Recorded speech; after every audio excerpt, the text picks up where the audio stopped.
नमस्कार दोस्तों, आज के वीडियो में हम रासो साहित्य के बारे में जानेंगे। हिंदी साहित्य के इतिहास में आदिकाल में रासो साहित्य का भी बहुत ही महत्वपूर्ण योगदान है। रासो साहित्य के पहले हमने जैन साहित्य के बारे में जाना कि जैन साधुओं द्वारा जो लिखा गया साहित्य था उसे हम जैन साहित्य कहते हैं। जैन साहित्य में जो रास परंपरा चली उस रास ग्रंथ में जैन धर्म के प्रचार प्रसार के लिए हिंदी भाषा का उपयोग किया गया और हिंदी भाषा का वह रूप एक प्रारंभिक रूप था जिसको हम अपभ्रंश कहते हैं। आज के वीडियो में हम रासो साहित्य के बारे में जो जानेंगे, जो आदिकाल का एक बहुत ही महत्वपूर्ण विषय है, महत्वपूर्ण टॉपिक है। पहले हम जानेंगे कि रासो साहित्य है क्या। देखिए, रासो साहित्य वह साहित्य है जिसमें आश्रित राजा, आश्रित कवि या हम कह सकते हैं कि दरबारी कवि लोग जिस राजा के दरबार में रहते थे या जिनके आश्रित कवि हुआ करते थे उनकी प्रशंसा या तारीफ में काव्य की रचना करते थे या उनके युद्धों का वर्णन करते थे या उनके प्रेम प्रसंगों या विवाहों का वर्णन करते थे। तो इन सब सारे साहित्यों को जिसमें आश्रित कवि या दरबारी कवि अपने राजाओं के युद्धों, वीरताओं, प्रशंसाओं या उनके विवाहों या प्रेम प्रसंगों का वर्णन करते थे, ये सारे साहित्य रासो साहित्य कहे जाते हैं। रासो साहित्य की कुछ महत्वपूर्ण बातों को हम देखेंगे। देखिए, रासो साहित्य और रास साहित्य में डिफरेंस है। रास साहित्य जैन साधुओं द्वारा लिखे गए थे और रासो साहित्य में आदिकाल के वे कवि आते हैं जिन्होंने अपने राजाओं की या जिनके अंडर में या जिनके दरबारों में वे रहा करते थे उनकी तारीफ में कविताएं या काव्य लिखे हैं। तो वीर गाथाओं के रूप में लिखित रासो काव्य हिंदी साहित्य के आदिकाल में रचित जैन रास काव्यों से भिन्न है। दोनों की रचना शैलियां भी अलग अलग हैं। एक की रचना शैली में जहां धर्म की प्रधानता मिलती है, वहीं दूसरे की रचना शैली में हमें वीर रस या श्रृंगार रस की प्रधानता मिलती है। वीर रस और श्रृंगार रस की प्रधानता इसलिए पाई जाती है क्योंकि आश्रय दाता राजाओं की तारीफ में जो कविताएं कही गई उनमें ऐसा देखा गया कि जब वे कोई युद्ध लड़ते थे अपने आसपास पड़ोस के राज्यों से या किसी दूसरे राजाओं से, तो उसमें जो उनकी वीरता को बढ़ा चढ़ा करके दिखाया जाता था उसमें वीर रस पाया जाता था। या उनके प्रेम प्रसंगों या उनके जो हम कह सकते हैं कि मनोविनोद या हम कह सकते हैं भोग विलास में लिप्त रहने के कारण जो उस पर कविताएं लिखी गई उनमें भी श्रृंगार रस पाया जाता है। तो वीर रस और श्रृंगार रस की अधिकता पाई जाती है रासो साहित्य में। जबकि जो रास ग्रंथ थे, रास ग्रंथ भक्तिपूर्ण थे। भक्तिपूर्ण इसलिए थे क्योंकि उनमें या तो चरित्र काव्य लिखे जाते थे, यानी किसी दिगंबर के या हम कह सकते हैं कि जो तीर्थंकर हुआ करते थे उनके बारे में उनका जीवन चरित्र लिखा जाता था, उनके उपदेशों को लिखा जाता था, या जैन धर्म के उपदेशों को हिंदी भाषा के पूर्व रूप अपभ्रंश का प्रयोग करके लिखा जाता था। तो रासो साहित्य को रास साहित्य मत समझिएगा, दोनों की शैलियों में बहुत डिफरेंस है। जैन रासो काव्य में धार्मिक दृष्टि की प्रधानता थी, तो रासो काव्यों में राजाओं के चरित्र और उनकी प्रशंसा या युद्धों का वर्णन है। यही कारण है कि इनका आकार राजाओं की मृत्यु के बाद भी बढ़ता रहा। रासो साहित्य में एक समस्या यह आती है कि रासो साहित्य को आधुनिक विद्वान काव्य मानने से परहेज करते हैं। उसका कारण यह है कि वे इन्हें साहित्य या आदिकाल की साहित्य सामग्री नहीं मानते। बड़ा विवाद है हर एक रास ग्रंथ के बारे में। कारण यह था कि जिस समय ये इसके रचनाकार, इन रासो ग्रंथों के रचनाकार जिन राजाओं के आश्रित कवि हो करके उनके बारे में लिखा करते थे, जब उन राजाओं के बाद में उत्तराधिकारी राजा आते थे, यानी उन राजाओं के पुत्र या पौत्र जब गद्दी पर बैठा करते थे, तो वे अपने चरित्र को अपने आश्रित कवियों द्वारा लिखाया करते थे।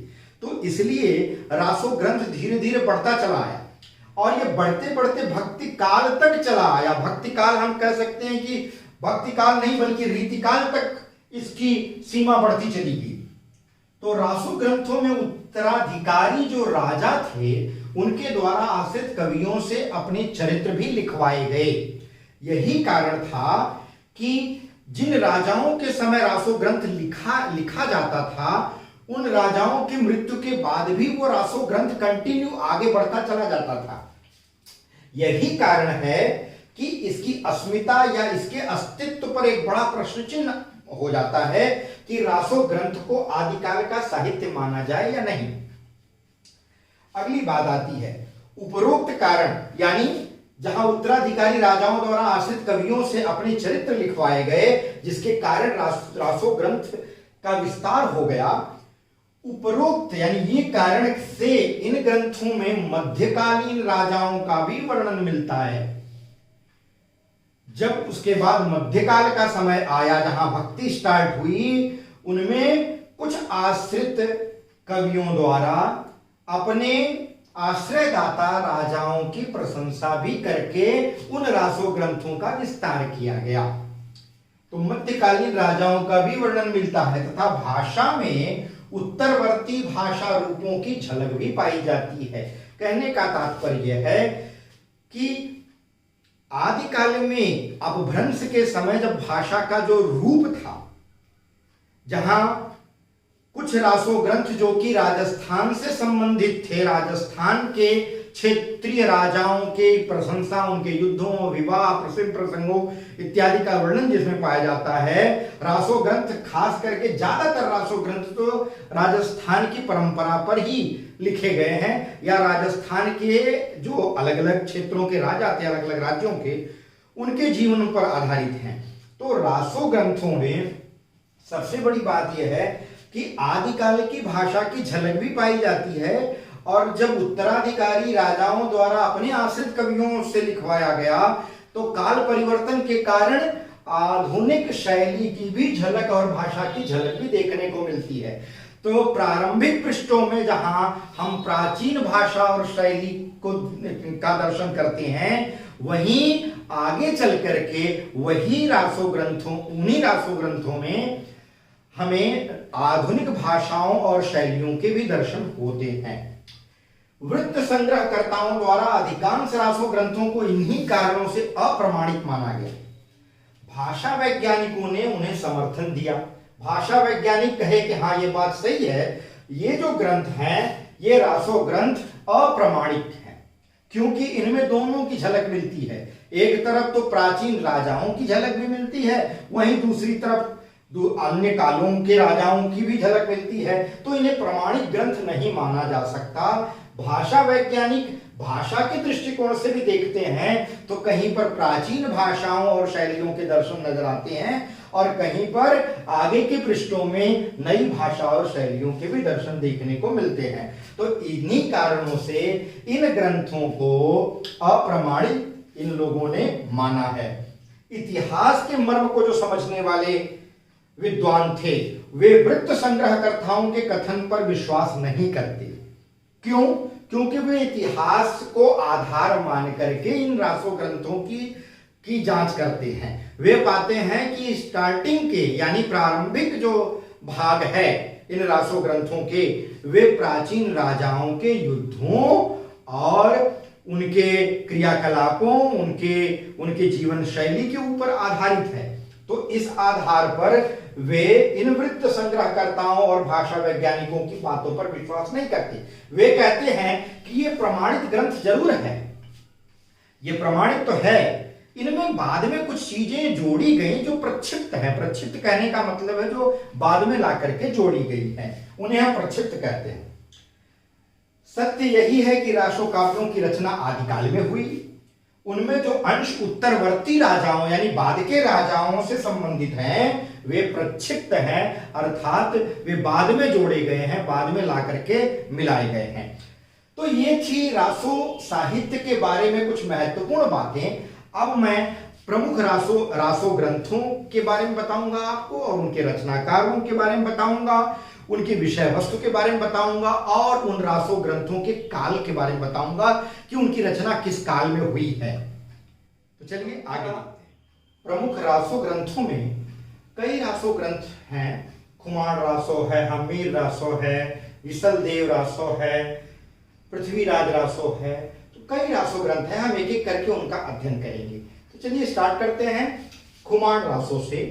खुमाण रासो, इसकी जो रचनाकार थे वो दलपति विजय थे। रचना काल आचार्य रामचंद्र शुक्ल ने इसको 9वीं शताब्दी की रचना माना है। कौन सी शताब्दी? 9वीं शताब्दी, ये आपको ध्यान में रखनी है। 9वीं शताब्दी की रचना है। खुमाण रासो के रचयिता कौन है? दलपति विजय। विषय क्या है इस रासो साहित्य का? इसमें 9वीं शताब्दी के यानी 9वीं शती के चित्तौड़ नरेश खुमाण के युद्धों का चित्रण किया गया है। महत्वपूर्ण बातें इस रासो ग्रंथ से संबंधित मैंने कुछ इकट्ठा की है अध्ययन करके। आप चाहे तो इसका स्नैपशॉट ले सकते हैं, स्क्रीनशॉट ले सकते हैं, और नहीं तो मैं एक एक करके एक्सप्लेन भी कर देता हूं, आपको कोई दिक्कत की बात नहीं। राजस्थान के वृत्त संग्राहक जो थे, इसे 17वीं शताब्दी की रचना बताते हैं। आचार्य रामचंद्र शुक्ल ने कौन सी शताब्दी बताई है? 9वीं शताब्दी, याद रखिएगा। और विरोध उसका क्या कौन किया है? वृत्त संग्राहक जो थे वो कह रहे हैं कि ये 17वीं शताब्दी की रचना है, ये 9वीं शताब्दी की नहीं है। क्यों? उसका कारण उन्होंने क्या बताया है वृत्त संग्राहक? क्योंकि इसमें 17वीं शताब्दी के चित्तौड़ नरेश राज सिंह तक के राजाओं का वर्णन है। मैंने आपको रासो साहित्य का संक्षिप्त परिचय देते हुए आपको ये बताया था कि रासो साहित्य की खासियत ये थी कि जिस राजा के वर्णन से ये स्टार्ट होता था, उसके आगे आने वाले उसके उत्तराधिकारी जो हुआ करते थे, वे अपने आश्रित कवियों द्वारा अपने चरित्रों का भी वर्णन उसमें सम्मिलित करा दिया करते थे। यही कारण हो सकता है वृत्त संग्राहक इसे 17वीं शताब्दी की रचना बताते हैं, क्योंकि इसमें चित्तौड़ के ही नरेश, देखिए यहां चित्तौड़ नरेश खुमाण के युद्धों का वर्णन है, और आगे चलकर के इसमें चित्तौड़ नरेश राज सिंह तक के राजाओं का भी वर्णन मिलता है। तो 17वीं शताब्दी वृत्त संग्राहक इसको इसीलिए मानते होंगे, शायद ये इसका कारण ये भी रहा हो। आगे इस ग्रंथ की प्रामाणिकता हस्तलिखित यानी प्रामाणिक जो हस्तलिखित प्रति है, इसकी जो कॉपी है, वो पूना के संग्रहालय में सुरक्षित रखी गई है। यह 5000 छंदों का एक विशाल काव्यखंड है। 5000 छंद, याद करने की बात है। राजाओं के युद्धों और विवाहों के सरल वर्णन किए गए हैं इसमें। नायिका भेद मिलता है इसमें। षट ऋतु आदि के चित्रण भी मिलते हैं। राजाओं की प्रशंसा काव्य का प्रमुख प्रतिपाद्य है, क्योंकि चित्तौड़ नरेश खुमाण के युद्धों का वर्णन रहेगा तो जाहिर सी बात है वो युद्ध में कवि खुमाण नरेश को बढ़ा चढ़ा करके उनकी वीरता को बताया होगा, उसको दर्शाया होगा। तो जाहिर सी बात है कि राजाओं की प्रशंसा काव्य का मुख्य प्रतिपाद्य है। इसमें क्या मिलेगा? जब राजाओं के युद्धों का वर्णन रहेगा तो इसमें वीर रस स्वाभाविक बात है, और कहीं कहीं उनके प्रेम प्रसंगों की बात होगी तो श्रृंगार रस की भी धारा भी आदि से अंत तक चली है। मतलब यहां शुरू से लेकर के अंत तक इन दोनों रसों की प्रधानता बनी हुई है, वीर रस और श्रृंगार रस की। और इसमें छंद कौन कौन से प्रयोग किए गए हैं? दोहा है, समैया है, कवित्त है, आदि छंद इस रासो साहित्य में प्रयोग किए गए हैं। इसकी भाषा राजस्थानी है। तो चलिए आगे के रासो साहित्य को देखिए। विसलदेव रासो के बारे में। विसलदेव रासो के रचनाकार थे नरपति नाल। इसका रचना काल था 1155 ईस्वी, 1155 ईस्वी। विसलदेव रासो मूलतः गेय काव्य था। गेय काव्य का मतलब है इसको गाया जा सकता है, अतः इसके रूपों में परिवर्तन होता रहा। मतलब कालांतर में इसमें कुछ और गेय पद जोड़ दिए गए, जिसकी वजह से इसके रूप में थोड़ा परिवर्तन हो गया। इसका विषय क्या था? इसमें भोज परमार की पुत्री जो राजमती थी और अजमेर के चौहान राजा विसलदेव तृतीय, याद रखिएगा, विसलदेव तृतीय के विवाह का, वियोग का एवं पुनर्मिलन की कथा का वर्णन है। कौन कौन से लोगों की कथा का वर्णन है इसमें? भोज परमार की पुत्री राजमती और अजमेर के चौहान राजा विसलदेव तृतीय के विवाह, वियोग एवं पुनर्मिलन की कथा का वर्णन है। राजमती की बातों से रुष्ट होकर के स्वाभिमानी राजा उड़ीसा चला जाता है। 12 वर्ष तक राजमती उसके विरह में दुखी रहती है और बाद में दोनों का पुनर्मिलन होता है। इसी बात को इस रासो साहित्य में लिखा गया है। महत्वपूर्ण बिंदु क्या है इस रासो साहित्य के, ध्यान दीजिएगा। कवि ने प्रकृति के रमणीय चित्रों से भी भाव चित्रण को सौंदर्य दिया है, यानी प्रकृति का भी सहारा लिया है कुछ भावों को स्पष्ट करने के लिए। 12 मासों तथा ऋतुओं के प्राकृतिक चित्र का प्रयोग उन्होंने किया है संयोग और वियोग में उद्दीपन का कार्य कराने के लिए, यानी उद्दीपन का मतलब और बढ़ाने के लिए। संयोग और वियोग को बढ़ाने के लिए उन्होंने किस चीज को उद्दीपन बनाया है? 12 मासों को, यानी 12 महीनों को और ऋतुओं को। आगे देख लेते हैं। विशलदेव रासो की श्रृंगार परंपरा जो थी, जो राजमती और अजमेर के चौहान राजा विशलदेव तृतीय के वियोग और फिर पुनर्मिलन की बात जो की गई, जहां एक तरफ वियोग श्रृंगार और संयोग श्रृंगार की बात की जा रही है। ये जो श्रृंगार की परंपरा चली थी, ये विद्यापति से होती हुई भक्ति काल में प्रेमाख्यान काव्यों तक पहुंची, यानी भक्ति काल तक पहुंची। जो प्रेमाख्यानक काव्य हैं, जहां पर श्री कृष्ण और गोपिकाओं के प्रेम का वर्णन किया गया, वहां तक ये पहुंची। और यहीं तक नहीं, रीति काल में जाकर उसका सरस श्रृंगार काव्य के रूप में चरम विकास हुआ, यानी रीति काल में जाकर के पूर्ण रूप से विकसित हुई। मेघदूत और संदेश रासक, जिस तरह से ये दोनों संदेश वाहक का कार्य करते हैं, इन दोनों ग्रंथों में संदेश वाहक की बात कही गई है। उसी तरह से मेघदूत और संदेश रासक की संदेश परंपरा, यानी जो संदेश भेजने की बात है, इस परंपरा भी इसमें मिलती है। यानी इस ग्रंथ में जो मेघदूत और संदेश रासक की संदेश परंपरा है, संदेश भेजने की, ऐसे कालिदास का मेघदूत था, उन्होंने मेघ को क्या माना है? दूत की तरह से प्रयोग किया है। वैसे वही चीज विशलदेव रासो में भी मिलती है। इसमें क्या किया गया? इसमें राजमती एक पंडित के द्वारा अपने पति को क्या भेजती है? संदेश भेजती है। तो मित्रों, अब हम जानेंगे परमाल रासो के बारे में, उसके बारे में अध्ययन करेंगे। चलिए आगे परमाल रासो के बारे में जानेंगे। परमाल रासो को उत्तर प्रदेश में आल्हखंड या आल्हाखंड के नाम से जाना जाता है। यह आल्हाखंड या आल्हखंड के नाम से प्रचलित है। इसके रचनाकार थे जगनिक, जो इसके कवि थे या रचनाकार थे। ये महोबा के राजा परमर्दिदेव के आश्रित कवि थे। इसका रचना काल 13वीं सदी का आरंभ माना जाता है, यानी जब 13वीं शताब्दी आरंभ हुई तब इसका रचना काल माना जाता है। इसका विषय क्या है? इसमें आल्हा और उदल नाम के 2 सरदारों की वीरता पूर्ण लड़ाइयों का वर्णन किया गया है। परमाल रासो में आल्हा और उदल, ये 2 वीर सरदार थे, इनकी वीरतापूर्ण लड़ाई का वर्णन किया गया है, जगनिक ने किया है। इस रासो ग्रंथ की महत्वपूर्ण बातें क्या है? इसमें युद्धों के प्रभावशाली वर्णन का इस काव्य में भरमार दिखाई देता है। अगली बात यह है कि इस काव्य में गेयता का गुण है। आज भी उत्तर प्रदेश में जब भी कोई शुभ कार्य होता है, किसी के घर में कोई शुभ मंगल कार्य किया जाता है, तो अक्सर देखा जाता है कि चाहे वो विवाह हो या कोई और शुभ कार्य किया जाता हो, अक्सर नट जाति के लोग ढोल बजा करके इस रासो काव्य को गाते हैं। तो इस काव्य में गेयता का गुण है, पर इसकी रचना लोक गाथा के रूप में न होकर के शुद्ध काव्य के रूप में हुई थी।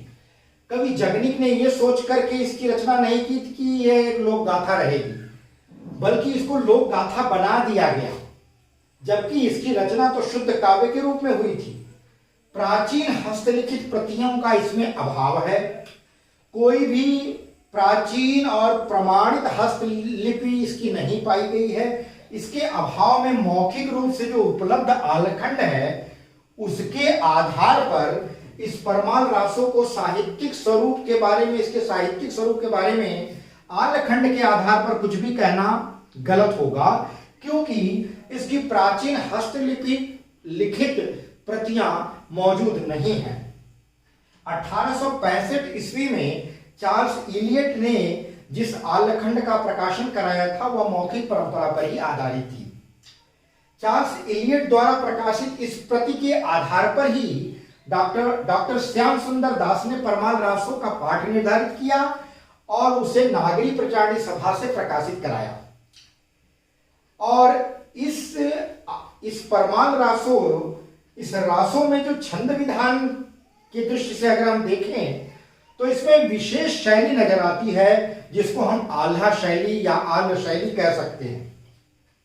इसका एक छंद है जैसे 12 बरिस लय कूकर जिए, 12 बरिस लय कूकर जिए और 13 लय जिए सियार, बरिस 18 छत्री जिए आगे जीवन को धिक्कार। तो यह एक आल्हा है, यह आल्हा का एक रूप है या हम कह सकते हैं एक छंद है। एक बार मैं फिर से रिपीट कर देता हूं, ध्यान दीजिएगा। 12 बरिस लय कूकर जिए और 13 लय जिए सियार, बरिस 18 छत्री जिए आगे जीवन को धिक्कार। तो आल्हा जो था या परमाल रासो एक गेय काव्य के रूप में उत्तर प्रदेश के हर एक जिले में, हर एक गांव में प्रसिद्ध हो गया। खास करके नट जाति के लोग इसको आज भी ढोल बजा करके हर एक शुभ अवसरों पर मौजूद होकर के इसको गाते हैं और जिस शैली में गाते हैं उस शैली का नाम है आल्हा। तब अब हम देखेंगे पृथ्वीराज रासो के बारे में और उसके बाद हमीर रासो के बारे में पृथ्वीराज रासो के बारे में जान लेते हैं। पृथ्वीराज रासो, जैसा कि इसके नाम से ही मालूम पड़ रहा है कि इस रासो ग्रंथ की रचना महाराज पृथ्वीराज के जीवन, उनके युद्धों, उनके प्रेम प्रसंगों या उनके जीवन में जो मनोरंजन और उनका जीवन जिस तरह से रहा है उसका वर्णन किया गया है। इसका रचना काल 1168 से लेकर के 1192 के बीच माना जाता है, क्योंकि यही वो समय था जब पृथ्वीराज ने दिल्ली पर राज किया था। इसके रचनाकार चंद्रबरदाई है रामचंद्र शुक्ल जी के अनुसार। रामचंद्र शुक्ल ने चंद्रबरदाई को हिंदी का प्रथम कवि और उसके द्वारा लिखी गई इस रचना पृथ्वीराज रासो को हिंदी का महाकाव्य यानी प्रथम महाकाव्य माना है। ये बहुत ही इंपॉर्टेंट है।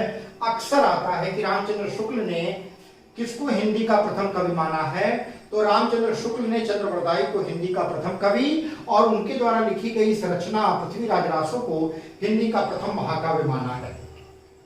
अब चंद्रबरदाई के बारे में हम कुछ खास बातें, मुख्य बिंदु लेकर के आए हैं, उसको ध्यान रख लीजिए। शुक्ल जी के अनुसार चंद जो थे यानी चंद्रबरदाई दिल्ली के अंतिम हिंदू सम्राट महाराज पृथ्वीराज का सामंत और राजकवि था। शुक्ल जी ने इसका जन्म यानी इनका जन्म, चंद्रबरदाई का जन्म वर्ष 1168 ईस्वी माना है तथा लिखा है कि रास के अनुसार यानी पृथ्वीराज रासो के अनुसार ये भट्ट जाति के जगात नामक गोत्र के थे। जगात एक गोत्र था। इनके पूर्वजों की जमीन पंजाब में थी, जहां पंजाब में इनका जन्म हुआ। और बहुत इंपॉर्टेंट बात यह जान लीजिए कि इनका एवं पृथ्वीराज का जन्म और मृत्यु एक ही दिन हुई थी, ऐसी बात भी कही गई है। यानी 1168 में पृथ्वीराज भी पैदा हुए थे, 1168 में चंद्रबरदाई भी पैदा हुए थे। आगे जान लीजिए चंद्रबरदाई के बारे में कुछ खास बातें। चंद्रबरदाई युद्ध में, आखेट में, यात्रा में, सभा में यानी हर एक जगह सदा पृथ्वीराज के साथ रहते थे। पृथ्वीराज जहां भी जाते थे, इतने पृथ्वीराज के सिर्फ सामंत और राजकवि ही नहीं थे, बल्कि कह सकते हैं कि एक प्रिय सखा या मित्र थे। शुक्ल जी को चंद्रबरदाई का एक वंश वृक्ष भी मिला है जो चंद्रबरदाई के वंशज कहलाने वाले व्यक्ति ने ही दिया था और जिसके अनुसार चंद यानी चंद्रबरदाई के 4 पुत्र थे, जिनमें से चतुर्थ पुत्र जो था वो जल्हड़ था। उसका नाम क्या था? जल्हड़। एक इंपॉर्टेंट प्रश्न। जब बंदी बना करके मोहम्मद गोरी पृथ्वीराज को अपने देश ले जा रहा था तो उनके साथ चंद्रबरदाई भी गए हुए थे और जाते समय उन्होंने अपने पुत्र जल्हड़ को पृथ्वीराज रासो सौंपा था। और इस संबंध में एक उक्ति भी है कि पुस्तक जल्हड़ हथ दय चली गज्जन नृपकाज, यानी वो अपने पुत्र जल्हड़ को योग्य समझ करके उसको पृथ्वीराज रासो दिए और इशारा किए कि इसको पूर्ण करो। जल्हड़ ने ही इस ग्रंथ को यानी चंद्र पृथ्वीराज रासो को पूर्ण किया था। पृथ्वीराज रासो पिंगल शैली में लिखा हुआ एक ग्रंथ है, यानी जिसमें राजस्थानी मिश्रित ब्रजभाषा है। अब आप जान गए हैं कि इसका रचना काल क्या था, रचनाकार कौन थे, रचनाकार के विषय में बृहद रूप से आप जान लिए। रचना का विषय पृथ्वीराज के जीवन, उनके प्रेम और उनके युद्धों का वर्णन है इसमें। अब बात यह आती है कि पृथ्वीराज रासो के बारे में बहुत सारे विवाद हैं, विद्वान एक मत नहीं है। कुछ कहते हैं कि यह काल्पनिक रचना है, तो इसकी जो प्रतियां, कई प्रतियां प्रकाशित हुई, तो 4 प्रकाशन या 4 प्रकाशित ग्रंथों के बारे में हम वर्णन करेंगे जो पृथ्वीराज रासो के नाम से प्रकाशित हुए थे अलग अलग सालों में। अब उनके बारे में जानेंगे। पृथ्वीराज रासो के संस्करण, तो पृथ्वीराज रासो के 4 संस्करण मिलते हैं। पहला जो संस्करण है उसका प्रकाशन नागरी प्रचारणी सभा काशी से हुआ। हस्तलिखित इसकी प्रतियां जो है वो उदयपुर संग्रहालय में सुरक्षित है। नागरी प्रचारणी सभा ने 1885 में लिखित प्रति के आधार पर रासो का संपादन कराया था।